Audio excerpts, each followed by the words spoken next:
Alright guys, hope you are all well. Welcome to this little tutorial on how to use MyFitnessPal. Okay, so first off, if you've not done anything yet, make sure you've downloaded this app and the Train Heroic app. This app is where you'll be able to record your nutrition.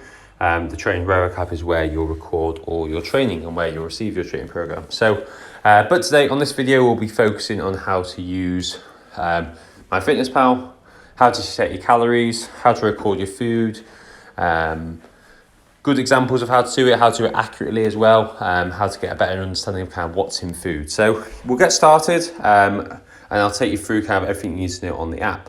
So as you can see here, here's the home page. So you've got a little bit of everything. So overall, the main thing you need to focus on first is setting your calories. So I will go through this with you on your intro call.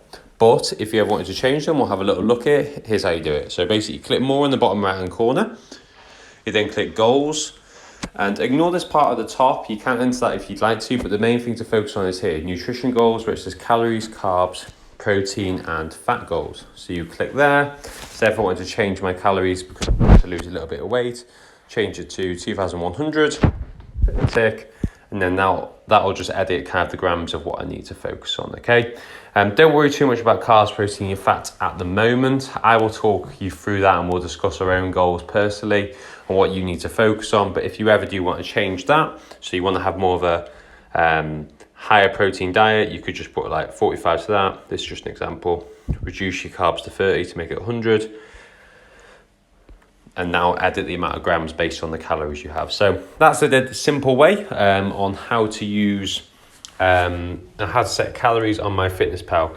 In terms of the next one as well, where it says exercise at the top, what I would like you to do is make sure you've not got your Fitbit or anything to do with exercise attached to MyFitnessPal. So when it gives you the option to record your exercise through MyFitnessPal, don't worry about that. The only thing I want you to focus on is this number up here in the top left-hand corner where it says 2,100. Focus on your intake. Don't focus on the kind of how many calories you burn and try and balance it out. That is just completely different. So that's how to set your calories. The next bit is kind of how to record your food. So if you click the middle button, you'll see the plus sign. It gives you the option to record your weight, record your water, exercise and food. So remember, you don't have to worry about exercise. The one we want to look at is food. So depending on what time of day it is or what you're having, you can record it in here. So I'm going to click breakfast just to give you an example. So for example, if you the best way to do this is to use this button up here where it says scan barcode. That'll give you complete accurate nutrient kind of breakdown of what's in the food you're eating, how many calories, protein, fats, carbs, all that stuff. And it saves you a lot of time and effort in terms of trying to search them. Sometimes when you search them, for example, say if I put in Weetabix and click search there, it gives you hundreds of options, okay? And obviously you can see they're different portions. Quite similar in terms of different calories, but different. Yeah, loads of different calories, but as you can see, there's just loads of different options. It can be a little bit awkward. The best way to do it is through scanning food. So I'm going to show you how to do that now. So all you do is click the food, click breakfast, click that barcode, scan barcode there. As you see, like Blue Peter, I've got this ready-made here already. So all I'll do is click on the barcode. Hopefully that's right here. Searches are nice. So it gives me Frosted Wheaties, gives me how much kind of one portion is, so 40 grams. So that might be a case of you having to weigh that out. So 40 grams equals 152 calories, 31 grams of carbs, 0.6 grams of fats, 4.2 grams of protein. Obviously, if I had double that amount, all I would do there is click on number of servings, click 2, and that would double the amount. So most people, when they have cereals, they just kind of pour a bowl. What I would ask you to do for this, for MyFitnessPal, is start to record and weigh out your foods, especially things like this, instead of trying to guess, especially for the first 2 weeks.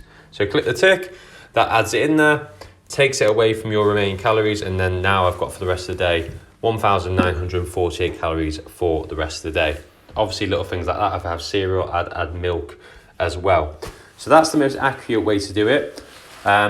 Next one you can do as well is record your weight. So I'd use this app to record my weight. So every day I'd just put a weight in. You can add a picture if you wanted. Say if I was 95 kilograms today. I'm just going to show you an example, and then tomorrow I'll weigh myself. So change the date to the 20, oops, if I can work it, or yesterday even, I was 100 kilograms. Obviously that's not realistic. I'm just going to show you the graph, and then that shows you kind of that difference. So obviously over time, if you're recording yourself every day, it'll give you a nice graph of the kind of the progress you're making at the moment. So they're the main two things, guys. We've been through calories in here. We have been through your how to add food in. We've been how to add your weight in. And obviously if you click diary as well, you can have a little bit of an overview. At the top here as well, you can look back at kind of what your days and maybe what you've done, what's not gone so well. And that's kind of the overall, that's kind of the basics, to be honest, guys, in a nutshell.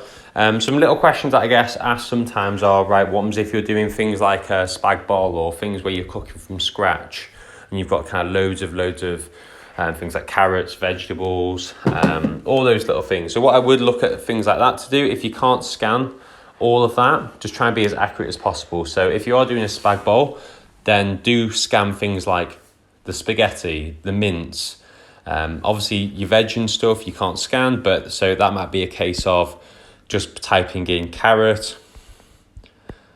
Cool. So yeah, I always overestimate if I can't, so I'll just go for the best one, carrot, so and put that in. Does that make sense? So you're overestimating. I'd rather you overestimate on your calories than underestimate. And that is kind of everything, guys. Like I said, MyFitnessPal is not the holy grail, but it does give you a great idea of kind of what's in the food you're eating, kind of helps you set targets in terms of, right, focusing on protein, things like that, maybe stuff you're missing from your diet. All I ask is that you'll definitely focus on this for kind of a couple of weeks at least, get an idea of what's in your food, then eventually we'll kind of hopefully wean out of this. If you like it and want to use it forever, great, go for it. I'm aware that some people kind of find it, might kind of not want to use it the whole forever. So just be aware, it's not forever, but it gives you a good idea what's in food and helps you track your calories. So yeah, keep using this, guys. Come back to the video if you ever get stuck. And if you have any questions, drop me a message.